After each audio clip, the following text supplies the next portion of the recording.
ታይሞ ክንገብር ሕዚ ተጨኒቕና ንለምኖ ደኣምበር ንፈጣሪና ባዕለ ሓሲቡ ምሕረት ተውረደልና።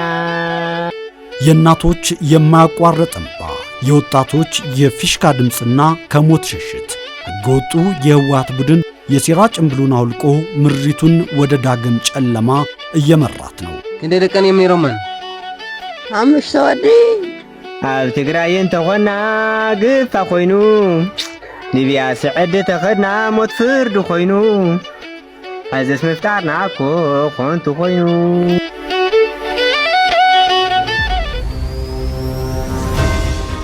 ወጣቶች ግፍና ፈሳም ፍራቻ እግራቸው ወደ መራቸው እየሸሹ ነው። በክልሉ መጠነ ሰፊና ህገወጥ ወታደራዊ አፈሳ ተግባራት እየተከናወኑ ነው። የድርጊት በነዋሪዎች ላይ ከፍተኛ ስጋት የፈጠረ ሲሆን በርካታ ዓለም አቀፍ ተቋማትና የሰብአዊ መብት ተሟጋቾችም ድርጊቱን በጽኑ አውግዘውታል። ህገወጡ የህወሓት ቡድን ለ10 ዓመታት ከነበረው የሀገር መሪነት ደረጃ ወርዶ በሰሜን ኢትዮጵያ ጦርነትና ከዚያም በኋላ ባጋጠሙት ፖለቲካዊ መፈረካከሶች ሳቢያ ወደ አማጺ ቡድንነት መውረዱ ይታወቃል። ቡድኑ አሁን ጥቂት አዛውንት የሚዘውሩት በቆሞ ቀር ርዕዮተ ዓለማዊ ትንታኔዎች የሚመራ ምናልባትም በኢትዮጵያ ፖለቲካ ተፈጥሯዊ ሞቱን የመሞት ደረጃ ላይ ያለ ሆኖ እናገኘዋለን። የተስፋ መቁረጥና የፖለቲካ ርዕዮተ ዓለም መጠንፈፍ ደግሞ ወደ አስገዳጅ ወታደራዊ ምልመላ አፈሳ እንዲወርድ አድርጎታል። ይህንን የቡድኑን ድርጊት የሚቃወም ሰላማዊ ሰልፍ በትግራይ ተወላጆች በኢትዮጵያን መዲና አዲስ አበባ ቅዳሜ ዕለት የተካሄደ ሲሆን ሰልፈኞቹ ድርጊቱ እንዲቆም በአጽንኦት ጠይቀዋል።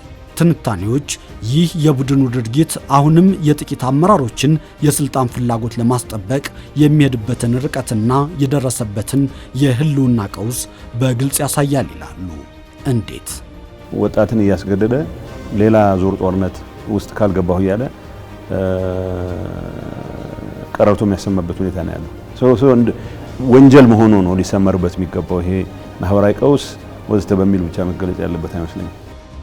እንደ የታሪክ ምሁራንና የቀድሞ የድርጅቱ ከፍተኛ አመራሮች አቶ ገብሩ አስራትና ዶክተር አረጋዊ በርሄ በጻፏቸው የታሪክ ማስታወሻዎች ምስክርነት አስገዳጅ ወታደራዊ ምልመላ ለህወሓት አዲሱ አይደለም። ቡድኑ በ1970ዎቹና 80ዎቹ ባካሄደው የትጥቅ ትግል ህዝባዊ መሰረት አለኝ ከሚለው ፕሮፓጋንዳ ባሻገር በእያንዳንዱ ቤተሰብ ላይ የልጅ ኮታ በመጣል በግዴታ ያሰልፍ ነበር። አሁን እየታየ ያለው አፈሳ ቡድኑ ቀውስ ውስጥ በገባ ቁጥር ወደ ቀደመ የአምባገነንነትና የኃይል እርምጃ ባህሪው የመመለሱ ማረጋገጫ ነው። ጨቋኝነቱ፣ ጠርናፊነቱ፣ እኔ ነኝ ማቅል ማለቱ የለወጠው ነገር የለም። እንዲያውም የዝርፊያ የቅሚያ መንግስት ነው የፈጠረው። ለተወሰኑ የሚጠቀሙበት የሚዘርፉት ሀብት የሚያክባችበት ሁኔታ ነው የፈጠረው እንጂ የፈጠረው አዲስ ነገር የለም። ህገወጡ የህወሓት ቡድን የፕሪቶሪያውን ስምምነት ካፈረሰ በኋላ የውስጥ መዋቅሩ ተከፋፍሎ ለከፍተኛ መፈርከስ በመዳረጉ ምክንያት ከፍተኛ የገንዘብና የሰው ኃይል ድርቅ ገጥሞታል። ይህንን ተስፋ መቁረጥና የሀብት እጥረት ለመሙላትም የቡድኑ መሪዎች የትግራይ ወጣቶችን የወደፊት ተስፋ ሙሉ በሙሉ በማጨለም እንደ ሽያጭ ዕቃና የገቢ ምንጭ እየተጠቀሙባቸው ይገኛሉ። ይህ የወቅቱ የኃይል አፈሳ መልክ በአጎራባች ኤርትራ በአምባገነኑ የኢሳያስ አፈወርቂ መንግስት ለ10 ዓመታት ከዘለቀውና በዓለም አቀፍ ደረጃ ዘመናዊ ባርነት ተብሎ ከተፈረጀው አስገዳጅ የወታደራዊ ምልመላ መዋቅር ጋር ፍጹም ተመሳሳይ ሆኖ እናገኘዋለን። ህወሓትም ይህንን ከዓለም አቀፍ ስምምነቶችና የኢትዮጵያ ህገ መንግስት ጋር የተጣላ ተግባር ህግ አድርጎ አውጥቶታል። አምባገነኑ የኢሳያስ መንግስት ወጣቶች የተለየ የፖለቲካ ጥያቄ እንዳያነሱና ህዝቡን በፍርሃት ቆፈን ውስጥ አስገብቶ ለመግዛት አፈሳን ዋነኛ መሳሪያ እንዳደረገው ሁሉ ህወሓትም አሁን በትግራይ ውስጥ በረሃብ በስራ አጥነትና በፍትህ እጦት የተማረረው ወጣት አመጽ እንዳያነሳና ቡድኑን ከስልጣን እንዳያወርድ ለመያዦነት የያዘው ዋነኛ ስልት ወጣቶችን አፍሶ ለውትድርና ማሰማራትን ነው። አረጋውያኑ ወጣቱን ትውልድ ለራሳቸው የፖለቲካና የስልጣን ዕድሜ ማራዘሚያነት እንዲሞትላቸው ይፈልጋሉ። ለራሳቸው ጥቅምና ፍላጎት እንደገና ደም ሊፈስ ዝግጅታቸውን እየጨረሱ ነው። እኛ ያለው ነገር ይሁን ያልኩት ይሁን ሚል ነገር ያምባገነን አስተሳሰብ እሱን ነው እኮ እንጂ እኮ ለህወሓት አስበውም አይደለም እኮ ለራሳቸው ነው። ህወሓት ማፈረሷት እኮ በራሳቸው። የበለጠ አደገኛው ወቅታዊ እውነታ ግን ይህ በአምባገነናዊ ስልት የሚካሄደው አፈሳ አሁን ላይ በቀጠናው ካለው ተለዋዋጭ የጂኦፖለቲካ ቀውስ ጋር ተዳምሮ የትግራይን ወጣቶች በዶላር የመሸጥ የንግድ ስልት መሆኑ ነው። አሁን ላይ በሱዳን ያለው ውጊያ ከፍተኛ የሰው ኃይል የሚጠይቅ በመሆኑ ህወሓት በትግራይ ከተሞችና ገጠራማ አካባቢዎች በኃይል የሚያፍሳቸውን ወጣቶች በሱዳን ድንበር በኩል በማሻገር ለአልቡርሃን ጦር በኪራይ ወታደርነት አሳልፎ እየሰጠ ይገኛል። ለእነዚህ ወጣቶች ህይወትና ደም የሚከፈለው በሚሊዮን የሚቆጠር ዶላር በቀጥታ ለትግራይ ህዝብ ወይንም ለክልሉ መልሶ መቋቋም የሚውል ሳይሆን በሱዳንና በተለያዩ የውጭ ሀገራት ባንኮች ወደሚገኙ የጥቂት የህወሓት የደህንነትና የንግድ መዋቅር መሪዎች የግል ካዝና የሚፈስ ነው። ስለሆነም አሁን በትግራይ እየታየ ያለው አፈሳ የትግራይን ህዝብ ጥቅም ለማስከበር ወይንም የክልሉን ደህንነት ለመጠበቅ የሚደረግ ሳይሆን የህወሓት መሪዎች የገጠማቸውን የውስጥ መዋቅር መፍረክረክና የገንዘብ ድርቅ ለማስታገስ የትውልዱን ህይወት የነፍስ ወከፍ ዋጋ አውጥተውለት በሱዳን በረሃዎች ለሌላ ሀገር ጦርነት እንዲማገድ በዶላር የመነዘሩ ያሉበት ታይቶ የማይታወቅ የህዝብ ክህደትና ወቅታዊ የህልውና ማራዘሚያ ስልት ነው። ቲፒኤልኤፍ አርሚ 7 እና 13ን እንደ ዋግነር ነው ያሰማራቸው ያለው ገንዘብ ለማግኘት ያሰማራቸው ያለው እና እዛ ይሞታሉ ወጣቶቹ የሞቱም አሉ። አንድ ጊዜም ተማርከው ይታዩ ነበር እና እነሱ ይነግዳሉ፣ ዶላር ነው የሚሰበስቡት። ይሄን ስፖንሰር የሚያደርጋቸው አገሮች አሉ። በራሱ ቆሞ ሄዶ በራሱ ዓላማ በራሱ ውሳኔ የሚሄድ መስሎኝ ነበር። አሁን በተግባር እየሆነ ያለው ግን እሱ አይደለም። ኤርትራ ምን እንደሆነች ሁላችን እናውቃለን። ስርዓትም የላት ምንም የላት። ህዝቡም ራሱ የተበታተነ ህዝብ፣ ወጣቱም የሌላት፣ ልማትም የሌለ፣ ሁሉም ነገር የሌለ። ከዛ ምን ተመክሮ ሊወሰድ ነው? በልኩን ጥፋት የፈጸመው የኤርትራ መንግስት ነው። ሲስተማቲክ በሆነ መንገድ ትግራይን ማጥፋት አለብኝ፣ ህወሓት ነው ወደ ኋላ የመለሰኝ፣ ስለዚህ ትግራይን ወደ ኋላ መልሳታለሁ ብሎ የልማት ተቋማትን ደሊብሬትሊ ያፈረሰ ድርጅትና መንግስት ጋር ነው አብረው እየሰሩ ያሉት።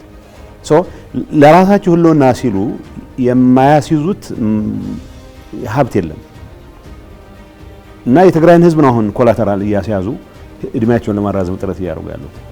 ባለፉት ጥቂት ዓመታት በትግራይ ምሁራን ወጣቶችና የሲቪል ማህበረሰብ አባላት ዘንድ የመጣው የፖለቲካ ንቃት ለውጥ የክልሉን ነባራዊ የፖለቲካ ምህዳር በከፍተኛ ደረጃ እየቀየረ ይገኛል። በተለይም ከሰሜኑ ጦርነት ማብቃትና ከፕሪቶሪያው የሰላም ስምምነት በኋላ ህገወጡ የህወሓት ቡድን ከአሁን በኋላ የትግራይን ህዝብ የመወከል የሞራልም ሆነ የፖለቲካ ብቃት የለውም የሚለው መከራከሪያ በተለያዩ የምሁራን መድረኮችና የሲቪል ማህበረሰብ ድምጾች በተደጋጋሚ እየተሰማ ነው። ለዚህ ዋናው ምክንያት የድርጅቱ ከፍተኛ አመራሮች ከህዝቡ መሰረታዊ ጥያቄዎች ይልቅ ለግል የስልጣን ሽኩቻ ቅድሚያ መስጠታቸውና በትግራይ ላይ ለደረሰው ዘርፈ ብዙ ቀውስ ተጠያቂ መሆናቸው ነው። ይህንን ተከትሎ ባለፉት አስከፊ የጦርነት ዓመታት ትልቅ ዋጋ የከፈለው የትግራይ ወጣት ማህበረሰብ አሁን ላይ የጥቂት ባለስልጣናትን ህይወትና የስልጣን ዕድሜ ለማራዘም ሲሉ ዳግም መስዋዕት መሆን እንደሌለባቸው በግልጽ መናገርና መቃወም ጀምሯል። ወጣቱ በአሁኑ ወቅት ከጦርነት ይልቅ ሰላም፣ ትምህርትና የስራ ዕድልን አጥብቆ እየጠየቀ ሲሆን ይህ የህዝባዊ ቅቡልነት መሸርሸር ደግሞ ህገወጥ ቡድኑን ስጋት ላይ ጥሎታል። በዚህ ምክንያት ቡድኑ ያጣውን ተሰሚነትና ቁጥጥር በኃይል ለማስመለስ ሲል የሀሳብ ነጻነትን ወደ ማፈን፣ ተቃዋሚዎችን ወደ ማሰርና ወጣቶችን በግዳጅ ወደ ወታደራዊ ምልመላ አፈሳ ወደ ማስገባት የሚያስገድደው የኃይል እርምጃ ውስጥ ገብቷል። በአጠቃላይ በትግራይ እየታየ ያለው ይህ በህገወጡ የህወሓት ቡድን ላይ የተነሳ የህዝብ ትግል እድገት ህዝቡ ከአንድ ፓርቲ አምባገነናዊ መዋቅር ወጥቶ ወደ ባለብዙ ፓርቲ ስርዓትና እውነተኛ የዲሞክራሲ ሽግግር ለማምራት እያደረገ ያለው የቆራጥነት ጉዞ ማሳያ ነው። ብዙ ነገር ሞክረዋል። ጠላትም እንደተለመደው ተሰይመዋል። ጠላትም እንደተለመደው እንደ ጭራቅ እንዲሳል ብዙ ነገር አድርገዋል። ግን ህዝቡ ሊቀበል አልቻለም። ያለፈው ይብቃን ነው ያለው። ያለፈው ይብቃን። ኢትስ አ ክሪሚናል ኢንተርፕራይዝ፣ የወንጀል ኢንተርፕራይዝ ነው ይሄ እንጂ የሆነ የሰፊው ህዝብ ጥቅም የትግራይ ህዝብ ልዕልና ምናምን አሳስቦት የትግራይ ህዝብ ልዕልና የሚረጋገጠው በሰላም ብቻ ነው። የሻዕቢያ አገልጋይና አሽከር ሆነዋል። የሱዳን አገልጋይና አሽከር ሆነዋል። የግብጽ አሽከርና አገልጋይ ሆነዋል።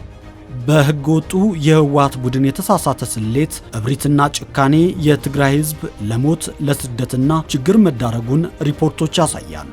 እያንዳንዱ የትግራይ አባወራና ማወራ ቢያንስ አንድ ወይንም ከዚያ በላይ ልጆቻቸውን በጦርነት አጥተዋል ወይንም የአካል ጉዳተኛ ሆነውባቸዋል። ይህ በህወሓት ንጥቂያና አስገዳጅ አፈሳ የደረሰ ነው።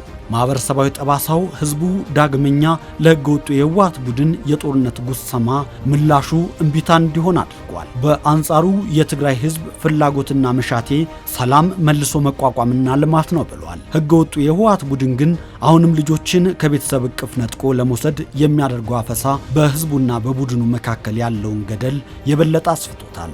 በትግራይ ክልል አሁንም እየቀጠለ ያለው ወታደራዊ አፈሳ የህወሓትን ጥንካሬ ሳይሆን የደረሰበትን የመጨረሻ የፖለቲካና የሞራል መከስከስ ያሳያል። ቡድኑ ከመንግስትነት ወደ አማጺነት ከዚያም ወደ ተከፋፈለ የጥቅም ስብስብ መውረዱን ተከትሎ ስልጣኑን ለማስጠበቅ ሲል የትግራይን ወጣቶች እንደ መደራደሪያና ጥይት ማብረጃ እየተጠቀመባቸው መሆኑን የተለያዩ ገለልተኛ የሰብአዊ መብት ተሟጋች ተቋማት ሪፖርቶችና የክልሉ ምሁራን ትንተናዎች በግልጽ ያረጋግጣሉ። ትልቁ ምስል እንዲህ ይላል። ይህ የህገወጡ ቡድን ተግባር በተስፋ መቁረጥ ውስጥ ያለው የግለሰቦች ሽርክና ቡድን የስልጣን ፍላጎቱን ለማስቀጠል ዛሬም የትግራይ እናቶች እንዲያለቅሱ፣ ወጣቶች ታፍሰው ወደ ሞት እንደሚጓዙ የሚያደርግ ሆኖ ይገኛል። ህገወጡ የህወሓት ቡድን ዛሬም ካለ ጦርነት መኖር አይችልም። ጦርነት እንዲኖር ደግሞ ጦረኛ ያስፈልገዋል።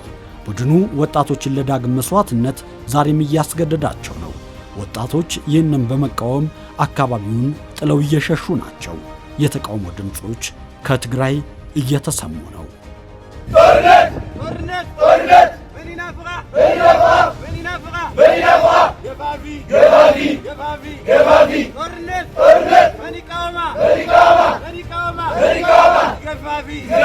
ገፋፊ